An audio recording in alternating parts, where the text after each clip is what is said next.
In today's video, I'm going to teach you how to fix undeposited funds in QuickBooks Online. Managing undeposited funds can sometimes be a bit tricky, but with these straightforward steps, you'll handle them efficiently in no time. Let's dive right in. First off, if you're new to QuickBooks, you'll need to create an account by signing up. However, for those who already have an account, hop over to QuickBooks Online and click on Sign In. Once you've signed in, enter your account details and click on Continue.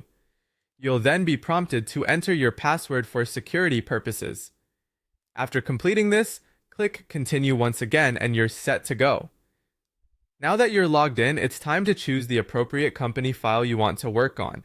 This ensures that all adjustments to undeposited funds are made to the right file, keeping your records clean and accurate. Next, navigate over to QuickBooks and locate the Accounts section. From here, you'll want to go to the Chart of Accounts.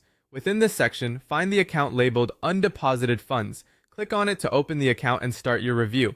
Once you've opened the Undeposited Funds account, take a closer look at all the transactions listed there. This is where you'll review your undeposited funds balance. It's crucial to examine the account balance and identify any payments that should have already been deposited into your actual bank account. As you scroll through, you might encounter certain payments with dates from way back, indicating that they should have been deposited previously.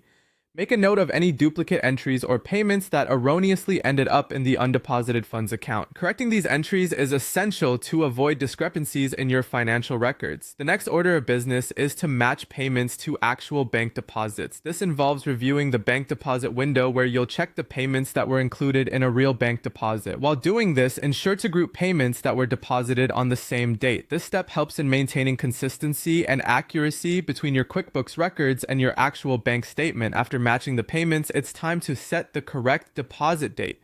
Be sure this date aligns with when the funds were actually credited to your bank account. If there are any bank fees involved, or if you have a reference number from a deposit slip, include these details as well. This enhances the accuracy of your records within QuickBooks. And there you have it. By following these steps meticulously, you'll ensure that your undeposited funds are correctly accounted for, bringing order and clarity to your financial management in QuickBooks Online. Thanks for watching and good luck with your bookkeeping.